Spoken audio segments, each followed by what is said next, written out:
Good afternoon. Welcome to the USAID press conference. I'm Ben Edwards, the USAID spokesperson. USAID is one of the U.S. government agencies leading on the Obama administration's support for entrepreneurs around the world. And to this end, today, we will have 4 announcements, and you will have an opportunity to ask questions after each announcement. In the interest of time, I will not provide extensive introductions for each speaker, but you can get their bios in the press kit along with fact sheets and the press release. First, USAID Administrator Gail Smith, the head of USAID, will deliver brief remarks and make the first 2 announcements.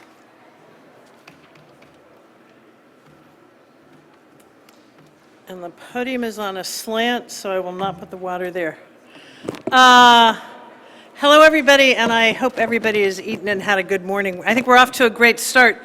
Let me set the table for the first of our announcements a little bit by just saying a little bit more about AID and how we fit into this and where I think we are.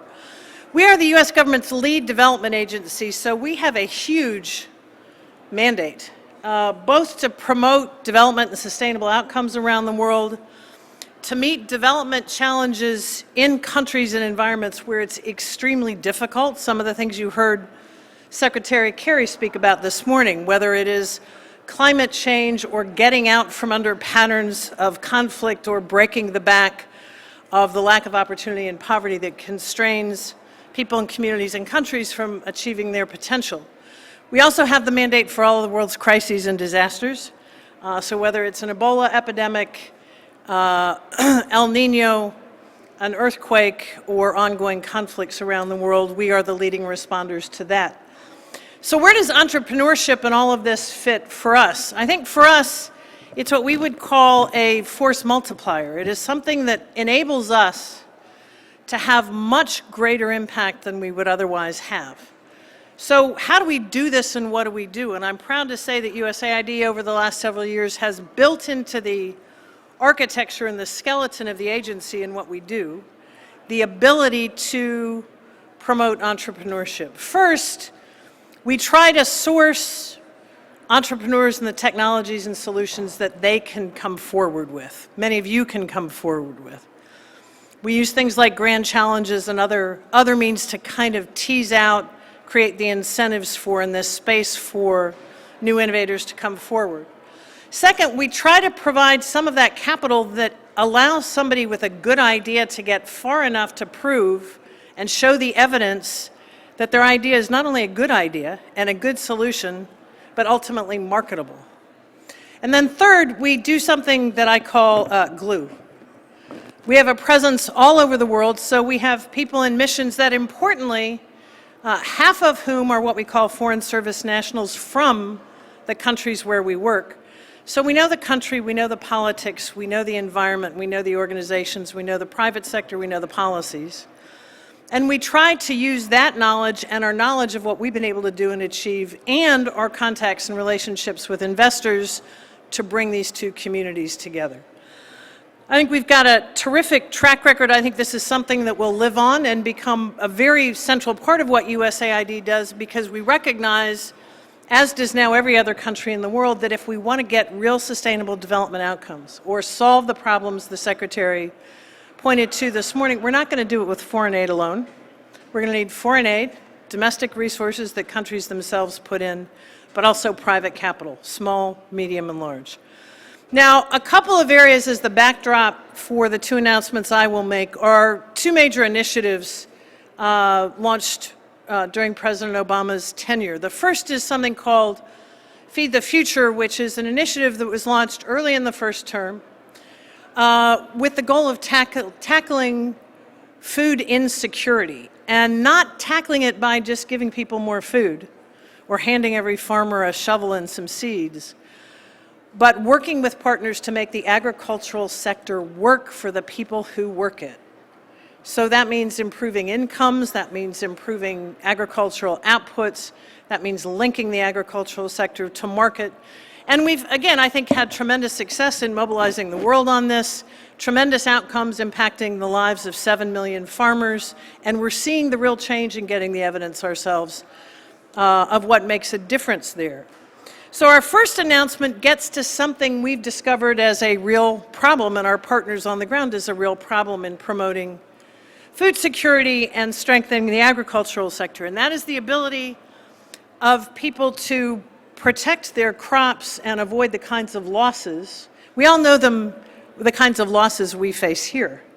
I think I ate several times out there, but there will be food left out there. So we in the U.S. have a real challenge with food wastage. Food wastage in the developing world is food and crops and agricultural goods that can't be protected through cold storage.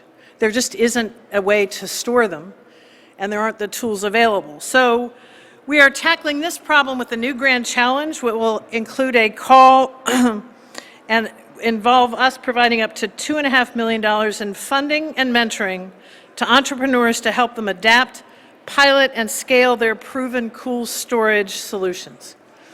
So that's number one. And again, this will have a huge impact writ large, but also and importantly on smallholder farmers, who are the backbone of agriculture around the world. A second initiative the President launched just under 3 years ago, something called Power Africa.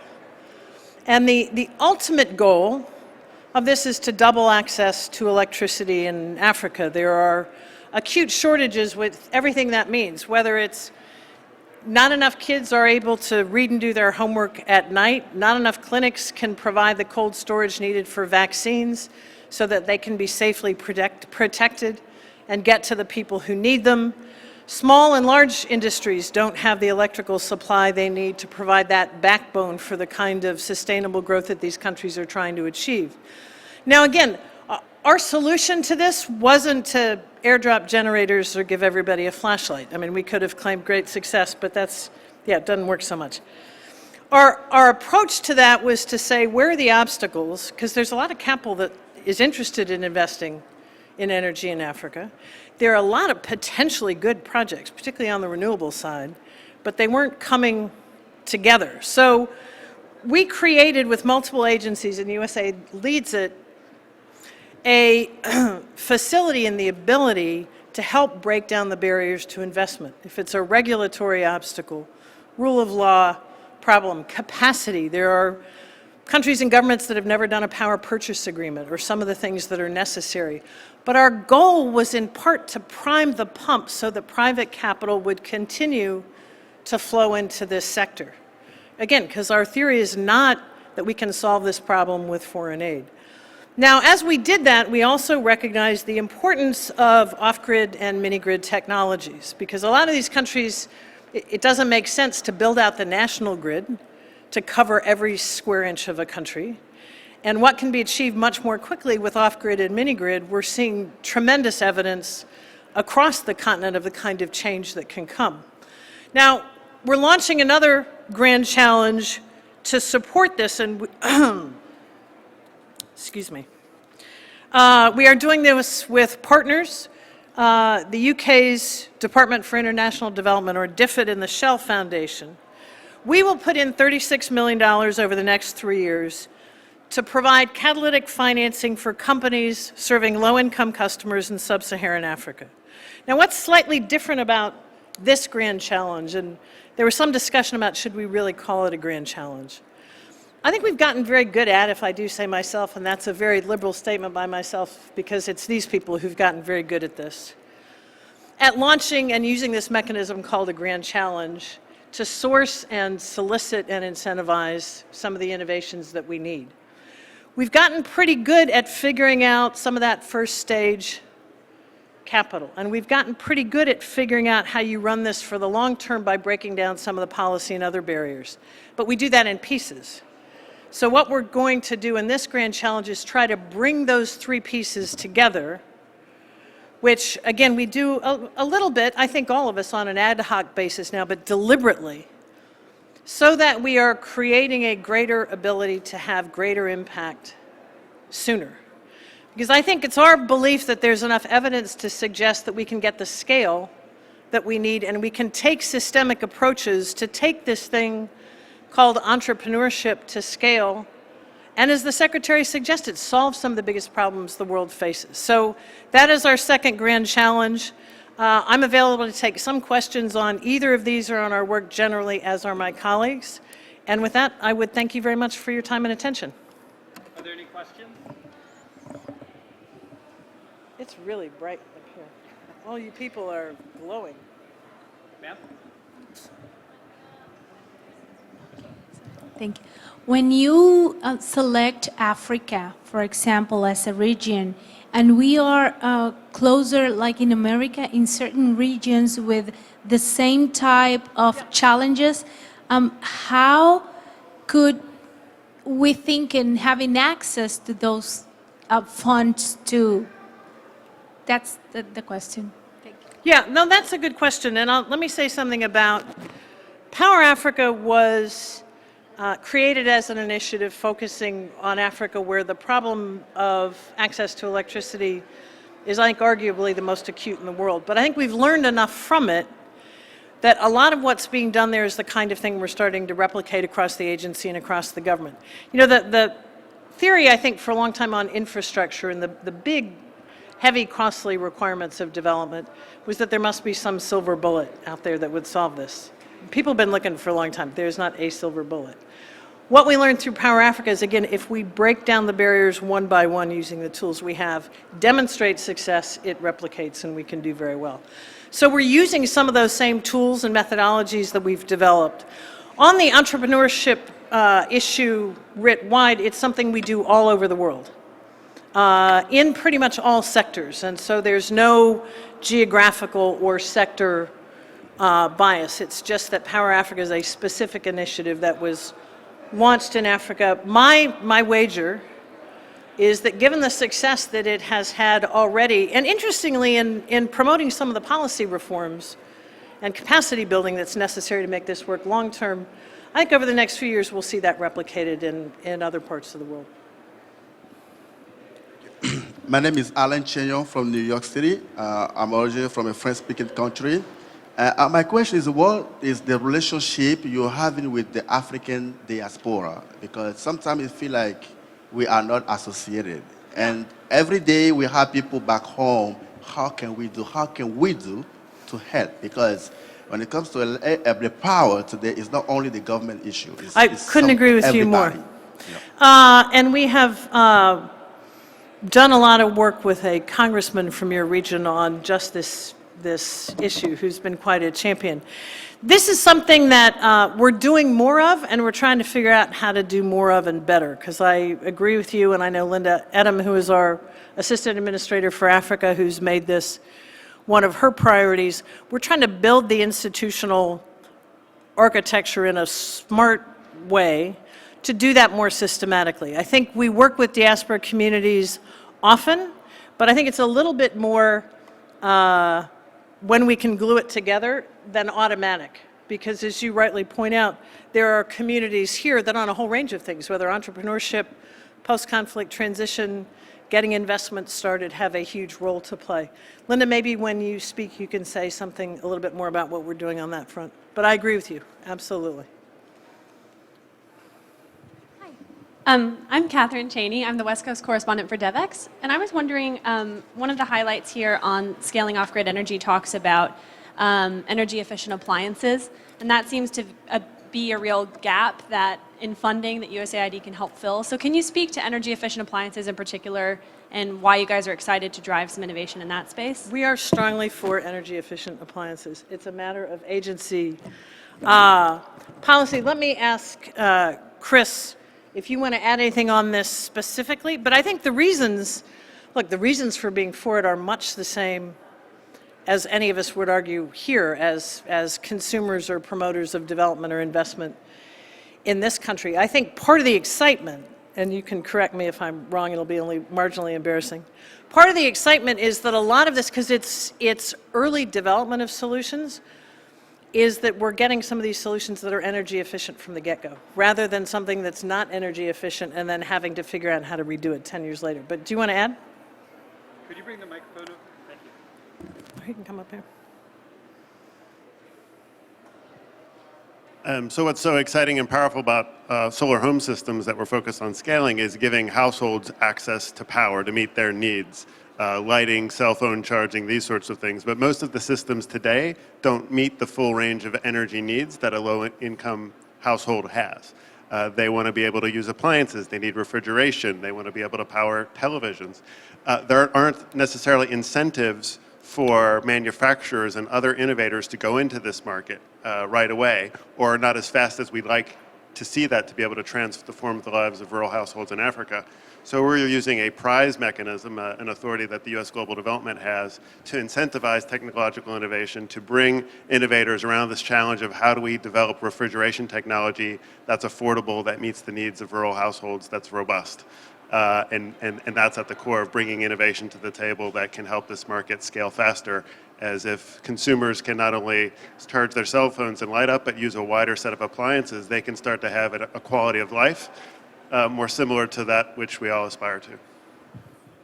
And Chris is the head of partnerships for us at the lab. Anything else? One last question. I think we're good. No more questions? Thank you. Thank you all very much. Next up, thank you. Next up, we have USAID Assistant Administrator Linda Etim for the Africa Bureau, along with Dave McClure and Monique Woodard from 500 Startups with an announcement. And again, we will do questions after the announcement is made.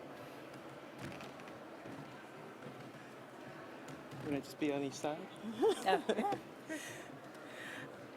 Good afternoon. I'm very excited to be here today to make this announcement. Again, USAID is here at the Global Entrepreneurship Summit, as Gail Smith just alluded to, because we believe that entrepreneurs have the power to actually make the biggest development impacts on people's lives.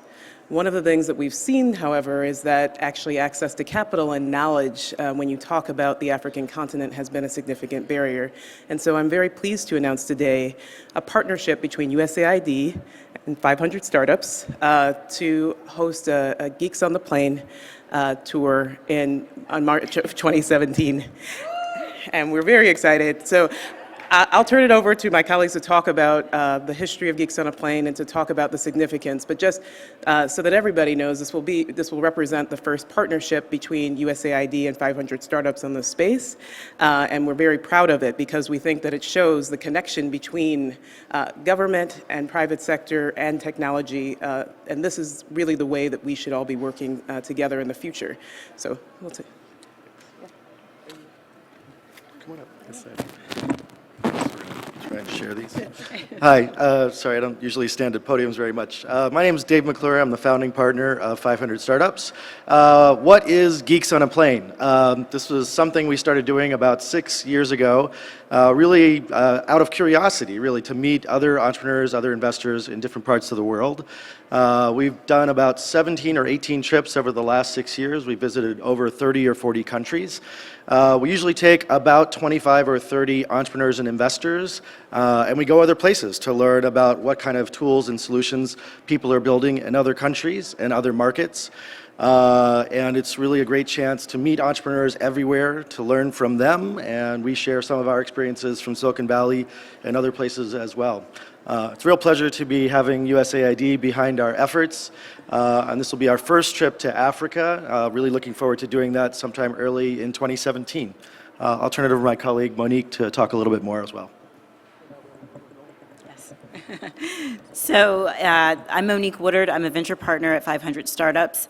And in March 2017, we will be going to the continent of Africa, taking our Geeks on a Plane tour there for the very first time to sub-Saharan Africa. We're going to be stopping in Nigeria, Ghana, and South Africa, and we're incredibly excited to make this trip. I know that there are some places that other people would like for us to go, but if we do everything on this trip, then we won't have a reason to go back. And so we do want to go back. We might be convinced to come to a few other places. We could be convinced. I'm incredibly excited because so much of entrepreneurship is about people and places, and it's about bringing people to new places to find connections cross-border. And we're incredibly lucky to be able to bring investors, other entrepreneurs, and other tech executives to explore the African continent. I've never been to Africa myself. I'm making my first trip next month. ahead of the Geeks on a Plane trip, and everyone sort of asks, what are we expecting? And I think what we're expecting is for people to make true connections to other entrepreneurs and other ecosystem builders in all the places that we hit. I think that there's a wealth of opportunity on the continent of Africa, and I think we're really just now starting to explore that, and we're really excited to start exploring more. So for us, USAID, having USAID as a partner is incredibly wonderful. We're so excited to partner with USAID for the first time, and we really want to bring other people on into that partnership as well. So if you are an entrepreneur who is interested in Africa, an investor who is interested in investing on the continent, or another tech company who might want to come and see what you could be doing on the continent, I'd encourage you to go to geeksonaplane.com and first of all apply to come on the Geeks on a Plane tour with us. It's really fun. You'll get to hang out with Dave. And if you can find out more about what the tour is all about and where we're going and what we're doing. So please, we're very excited for everyone to come along with us. Are there any questions? There's that microphone coming. What are the countries in Africa that you would be going to? Nigeria, Ghana, and South Africa. And are there any specific sectors you're going to be looking at when you are in these countries? I mean, probably a variety of sectors. Certainly e-commerce. There's already some very large and successful companies. Lagos, Nigeria, I think Jumia is an e-commerce giant already, but hoping to look at education, fintech, healthcare, and lots of other services as well. Thank you. I was wondering, we keep hearing this call for developing ecosystems of entrepreneurship, and I know that's a big part of the 500 Startups approach. So can you talk about goals for Geeks on a Plane as you head on this next trip in terms of a lasting impact even after you leave, not only with people coming home to Silicon Valley being interested in those investments, but developing that ecosystem? Yeah, I guess I wouldn't presume that just some white guy coming to Africa is going to have impact. There's already venture capitalists, there's already investments happening in Nigeria, in Ghana, in South Africa from investors who are there. So it's not us bringing tablets down from the mountain, it's really cultural exchange and sharing of knowledge about what's already happening on the ground. Hopefully we can generate some interest in investors and entrepreneurs here in the US or from wherever we might be joining us to see the opportunities that are happening. I think if you are understanding how big the market is in countries like Nigeria, really growing population, already a fair amount of internet penetration and usage, it's not like it's going to start happening. There's already lots of opportunities there on the ground. But typically when we've made these trips before, usually a few deals happen. And you know, who knows, we've ended up even hiring a few folks on our team that we've met on our trips as well. Hi, Dave. Hi, Lisa. You guys didn't mention, are you coming to Global Entrepreneurship Congress during the process in March? Yes, we are. Global Entrepreneurship Congress is a big stop on our Geeks on a Plane tour. So we will be coming through South Africa and spending some time with you all at Global Entrepreneurship Congress. And that's really kind of the big, exciting part of the trip, I think. 5,000 entrepreneurs, join them. Thanks for that plug, Lisa. We appreciate that. Thank you. Yes, I'm sorry. Hey, Dave. Hi, Monique. Hi, Linda. Can you speak a little bit to your current portfolio of African-founded or African-led startups at 500 currently? Because I think that's also critical in looking at that bridge.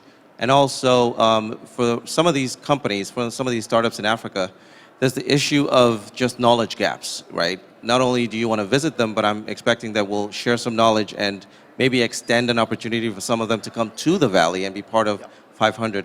What are the immediate plans for that? Yeah, we've actually, so I actually have been to Africa at least a couple times, to Egypt and also once to Joburg. We've made probably about 10 investments in Africa so far, a couple in Ghana, at least one in Nigeria, a few in South Africa, and we were an investor in Savannah Fund in Nairobi, which also has been an investor in other companies. And several in Egypt and North Africa as well, although I think we're emphasizing Sub-Saharan Africa for this trip. That said, that's actually not very many investments for us. We've done over 500 investments around the world in about 50 or 60 other countries. So I would say we probably have some work to do to catch up in Africa. And I'm really confident that we'll find some interesting opportunities there. Some of the companies that I mentioned we invested in have come over to our US program. Podozi was a beauty commerce company out of Nigeria that was probably our most recent company, but a few from, I think from Ghana and South Africa as well. So we hope to do more, and we hope to have other people investing in the continent as well, not just us. Yeah, and I'm sorry. I could do so one of the things also, if there aren't any more questions, am I cutting anybody off? Was to address the conversation about the diaspora and diaspora engagement. This is not unique to Africa, as Gail pointed out, but it is specific to the African continent that we have gotten very strong feedback that diaspora engagement would be, increasing USAID's engagement with diaspora communities in the United States and abroad would have a significant impact on development in those countries. We know already that diaspora populations account for almost $600 billion in investments, which is multiple times more international development assistance than we provide as the United States or that international donors provide at all. So we know that the change makers are really a lot of the diaspora communities. Diaspora communities are often the entrepreneurs, are often the leaders, are often the investors that actually take the risks in emerging markets. And so recognizing this, USAID, especially in the Africa Bureau, which I head, has been dedicated to creating a strategy right now where we're modernizing the way that we look at our engagement with the African diaspora.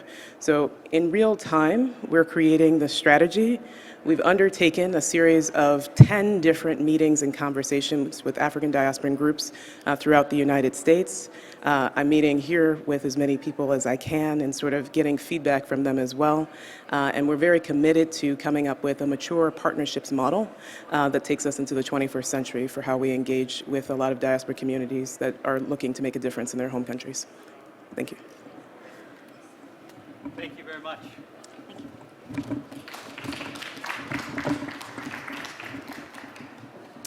The final announcement will be made by Ann-Mei Chang, Executive Director of the U.S. Global Development Lab at USAID, and Jane Haycock, Director of the Innovation Exchange at the Australian Department of Foreign Affairs and Trade, and Raphael Chung, Director General of the Department of Socioeconomic Development at the Korean International Cooperation Agency.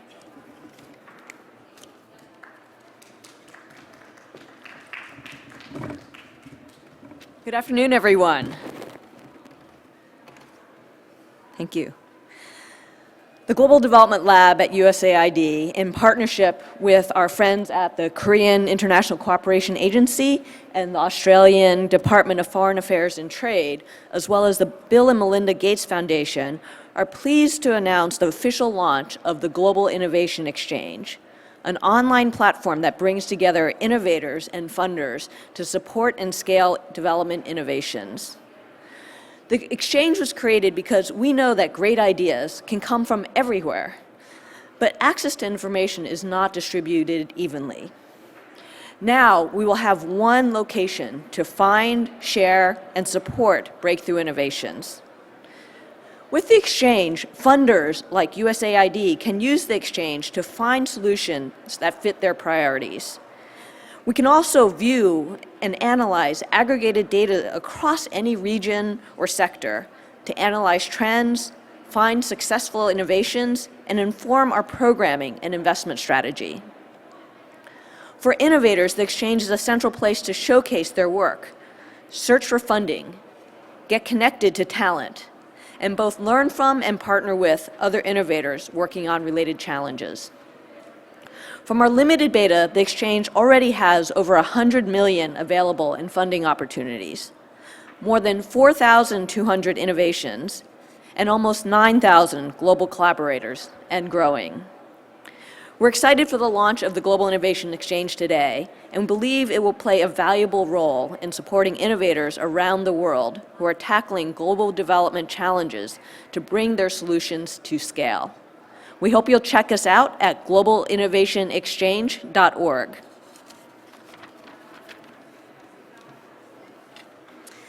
Thank you, and it's my great pleasure to be here this afternoon.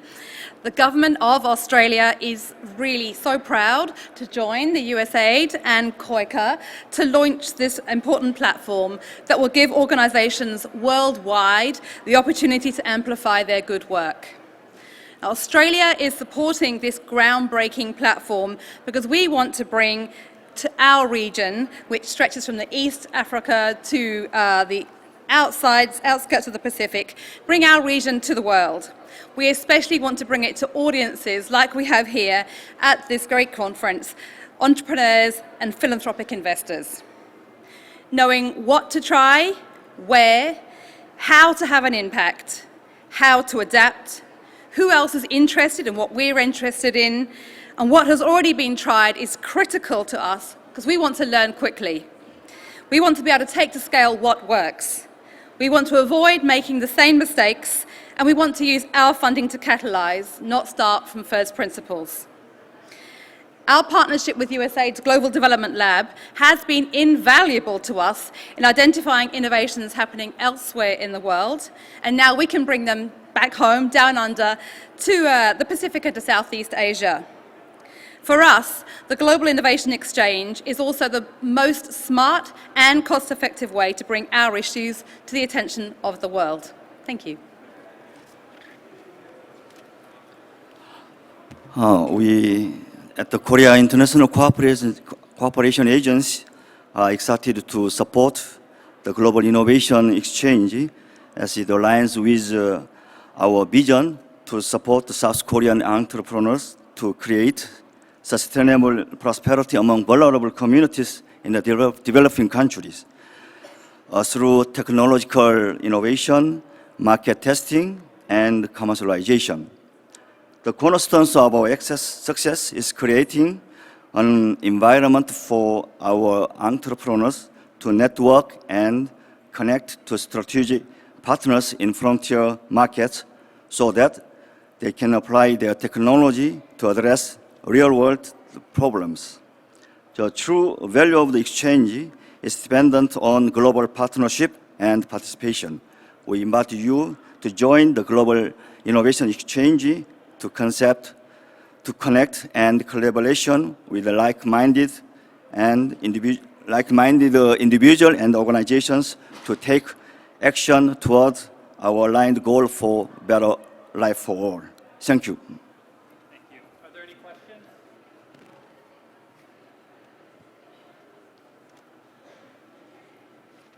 No questions? One question back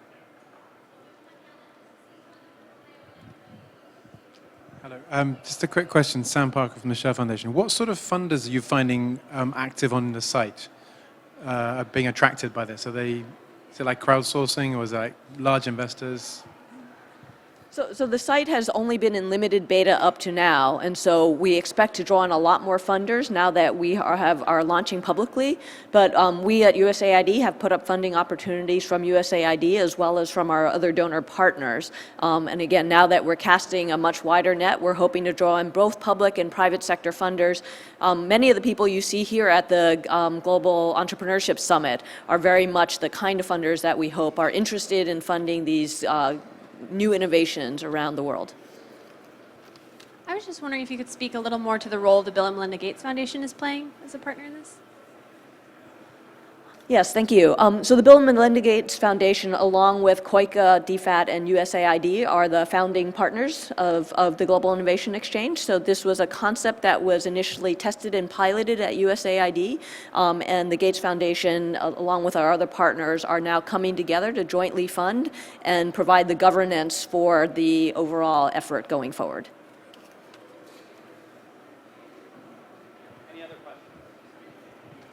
Yes, hi. My question is there a fee to join the exchange? No, the exchange is open and free to all. So you can go online today at the globalinnovationexchange.org and be able to take a look at, again, from our beta, some of the innovations that have already been posted. Any innovator is welcome to go there and be able to share their ideas, their solutions to the rest of the world, and any funder is able to go there to access those innovations that have been posted. So we're trying to create a universal marketplace, because what we found is that all of our agencies were starting to create our own marketplaces for our own innovations, and that it would be much more sensible for us to put them all together in one place to add more value both to ourselves and to everyone else. I think it's fantastic. Thank you.